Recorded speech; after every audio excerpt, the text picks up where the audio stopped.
দর্শক, অনেকদিন পরে সেনাপ্রধান প্রকাশ্যে এসেছেন, সেনাপ্রধান কথা বলেছেন।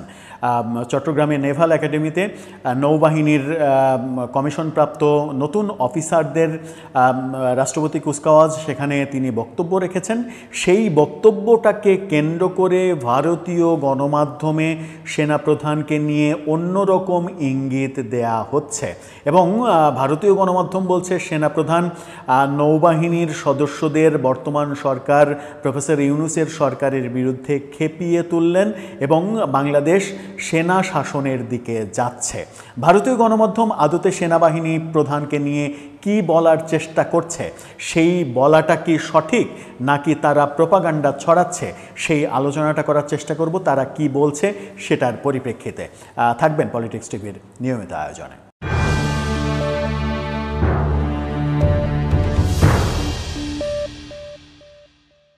দর্শক, পলিটিক্স টিভি নিয়মিত ভিডিওগুলো স্পন্সর করছে প্রজাপতি.টিভি, নতুন ওটিটি প্ল্যাটফর্ম। আপনারা চাইলে ইউটিউবে, ফেসবুকে, ইনস্টাগ্রামে, টিকটকে দেখে নিতে পারেন। ডেসক্রিপশন বক্সে লিঙ্ক দেওয়া থাকবে, সেখান থেকেও আপনারা দেখে নিতে পারেন প্রজাপতির কার্যক্রম। চলে যাচ্ছি মূল ভিডিওতে। বলছিলাম, সেনাপ্রধান আজকে ভাষণ দিয়েছেন নেভাল একাডেমি চট্টগ্রামে। সেখানে নতুন কমিশনপ্রাপ্ত অফিসারদের, নৌ অফিসারদের নিয়ে ভাষণ দিয়েছেন। এটা নিয়ে আমরা আর একটা ভিডিও বানিয়েছি যে 7 থেকে 8 মিনিটের ভাষণে তিনি কি কথা বলেছেন। কিন্তু ভারতীয় গণমাধ্যম সেনাপ্রধানের বক্তব্যকে উদ্ধৃত করে অন্যরকম খবর দিচ্ছে। হিন্দুস্তান টাইমস যেটা বলছে সেটা হচ্ছে যে Bangladesh army chief speech update, তিনি বলছেন তৈরি থাকুন, ইউনূসের বিরুদ্ধে নৌসেনাকে খেপিয়ে দিলেন বাংলাদেশের সেনাপ্রধান। এমন হেডিং করেছে তারা। হেডিংটা আপনারা দেখে নিতে পারেন। সেই হেডিং করে তারা যেটা বলার চেষ্টা করছে সেটা হচ্ছে যে বাংলাদেশ নৌবাহিনীর নয়া সদস্যদের মনোবল বাড়ালেন সেনাপ্রধান জেনারেল ওয়াকারুজ্জামান। তিনি জানান, বাংলাদেশের সার্বভৌমত্ব রক্ষার ক্ষেত্রে নৌসেনা অত্যন্ত গুরুত্বপূর্ণ ভূমিকা পালন করে আসছে। সেই কাজটা চালিয়ে যেতে হবে। নৌবাহিনীর তরুণ সদস্যদেরও বাংলাদেশের সার্বভৌমত্ব রক্ষার জন্য তাদের সবসময় তৈরি থাকার পরামর্শ দিয়েছেন সেনাপ্রধান। দ্বিতীয় কিস্তিতে তারা বলছে, তিনি আরও জানান, একবিংশ শতাব্দীর চ্যালেঞ্জ সামলাতে হচ্ছে বাংলাদেশের নৌসেনাকে, আর সেটার জন্য নৌসেনা আধুনিক হয়ে উঠছে প্রযুক্তি নির্ভর। প্রতি মুহূর্তে বাংলাদেশের সার্বভৌমত্ব রক্ষা, অপরাধ দমনের মতো বিষয়গুলির ক্ষেত্রে বাংলাদেশের নৌসেনা অত্যন্ত গুরুত্বপূর্ণ ভূমিকা পালন করছে বলেও ভূয়সী প্রশংসা করেছেন জেনারেল ওয়াকার। আসলে রবিবার চট্টগ্রামে বাংলাদেশি নৌসেনার গ্রীষ্মকালীন রাষ্ট্রপতির কুচকাওয়াজ অনুষ্ঠানে যোগ দেন জেনারেল ওয়াকার। সেখানেই সেই মন্তব্য করেন তিনি। তার মন্তব্যের একাংশ ব্যবহার করে অনেকে প্রশ্ন তুলতে থাকেন, বাংলাদেশের অন্তর্বর্তীকালীন সরকারের প্রধান উপদেষ্টা মোহাম্মদ ইউনূসের বিরুদ্ধে কি নৌসেনাকে খেপিয়ে তুললেন সেনাপ্রধান জেনারেল ওয়াকার? তাকে সরানোর ছক কষছেন তিনি। দীর্ঘদিন ধরে জল্পনা চলছে যে ইউনূসকে সরিয়ে বাংলাদেশের সামরিক অভ্যুত্থানের ছক চলছে। সেটার নেপথ্যে আছেন স্বয়ং বাংলাদেশের সেনাপ্রধান জেনারেল ওয়াকার, যে দাবি বারবার খারিজ করে দিয়েছে বাংলাদেশের অন্তর্বর্তীকালীন সরকার এবং সেনাবাহিনীর সদর দপ্তর থেকেও। আর আজও বাংলাদেশ সেনাবাহিনী যেটা বলেছেন, বাংলাদেশ সেনাপ্রধান যেটা বলেছেন, সেটার সঙ্গে সামরিক অভ্যুত্থানের কোনো যোগ নেই বলে সংশ্লিষ্ট মহলের তরফে দাবি করা হয়েছে। এমনটা তারা লাস্টে আবার বলছে। এমনিতে বাংলাদেশের নির্বাচন নিয়ে হইচই চলছে। সব কিছু ঠিক থাকলে আগামী ফেব্রুয়ারিতে নির্বাচন হতে পারে। 2024 সালের আগস্টে শেখ হাসিনা সরকারের পতনের পর থেকে বাংলাদেশে কোনো নির্বাচিত সরকার নেই। দেশ চালাচ্ছে ইউনূস সরকার। তাদের বিরুদ্ধে বারবার অভিযোগ উঠছে যে নির্বাচন করতেই তারা চাইছে না। পিছনের দরজা দিয়ে যতদিন সম্ভব ততদিন ক্ষমতা ধরে রাখতে চাইছে, এমনটা হিন্দুস্তান টাইমস বলার চেষ্টা করছে।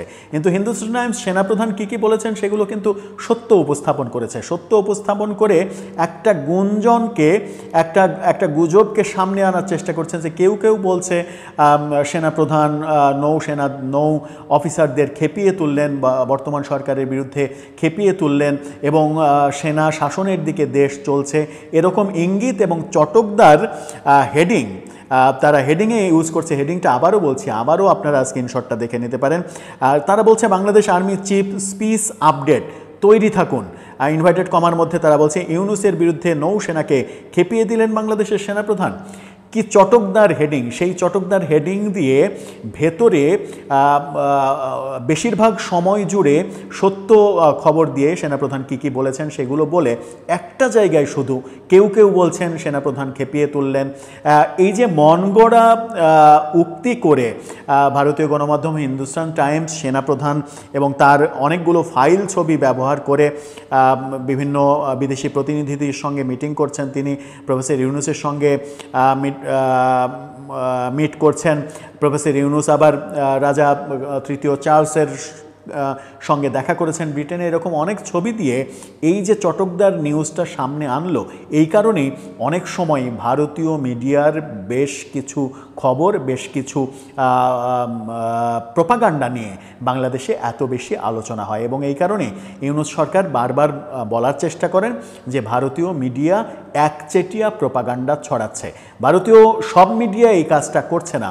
হিন্দুস্তান টাইমসের মতো এত বড় একটা পত্রিকা যদি এইভাবে একটু বাঁকিয়ে শিরোনামটা চটকদার করে যেন সেই শিরোনামে ঢুকে মানুষ এই নিউজটা পড়তে বাধ্য হয়, এই কাজ করে বাংলাদেশের সেনাপ্রধানকে বিতর্কিত করার যে চেষ্টা করছেন সেটা কি সঠিক সাংবাদিকতা হচ্ছে? কারণ বাংলাদেশের সেনাপ্রধান এমনিতেই একটা সেন্সিটিভ জায়গায় রয়েছেন, তাকে নিয়ে বহু গুজব রটানো হচ্ছে দেশের বাইরে, তাকে নিয়ে অনেক ষড়যন্ত্র রয়েছে। প্রফেসর ইউনূসের সরকারের সঙ্গে তাকে খেপিয়ে তোলার একটা প্রয়াস রয়েছে। প্রফেসর ইউনূসের সঙ্গে তার যখন সম্পর্কটা খুব একটা ভালো যাচ্ছে না, দুজন দুই মেরুতে অবস্থান করছেন, সেই সুযোগটা নিয়ে নানা রকমের প্রোপাগান্ডা ছড়ানো হচ্ছে। সেই প্রোপাগান্ডাগুলো ভারতীয় মিডিয়াতেও ছড়ানো হচ্ছে। আমার মনে হয় যে এর থেকে সঠিক সাংবাদিকতা আমরা পাচ্ছি না। এই সঠিক সাংবাদিকতা প্রত্যাশা করতেই পারি আমরা যে বড় বড় মিডিয়া, সেটা ভারতের হোক আর যে দেশেরই হোক, বড় বড় গণমাধ্যম যদি সঠিক সংবাদ প্রকাশ না করে এবং সেন্সিটিভ পদগুলো নিয়ে যদি চটকদার শিরোনাম করে ভেতরে সারশূন্য খবর ছাপিয়ে ছেড়ে দেয়, তাহলে সেটা একটা দেশের সার্বভৌমত্বের জন্য বড় হুমকি হিসেবে আসতে পারে। আদতে আমরা আমাদের পক্ষ থেকে নিশ্চিত করতে পারি, সেনাপ্রধানের বক্তব্য পুরোটা আমি নিজে শুনেছি, 7 থেকে 8 মিনিটের একটু কম যে ভাষণটা দিয়েছেন তিনি, সেই ভাষণটা আজকে পুরোটাই শুনেছি। সেই ভাষণে এমন কোনো কথা, সরকার, রাজনীতি, বর্তমান সময় কোনো বিষয় নিয়ে সেনাপ্রধান বলেননি।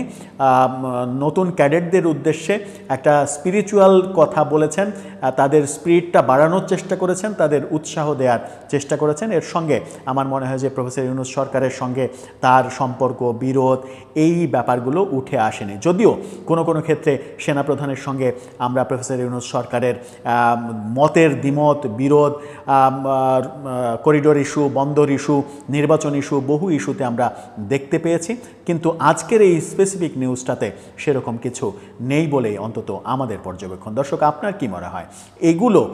এগুলো করলে হয় কি যে আসল খবরটা কখনো কখনো ওই যে সেই বালকের মতো বাঘ এলো বলে চিৎকার করতে করতে মানুষকে ফাঁকি দিতে দিতে সত্যিই যেদিন বাঘ এলো সেদিন তার চিৎকারে কেউ আর তাকে বাঁচাতে আসলো না।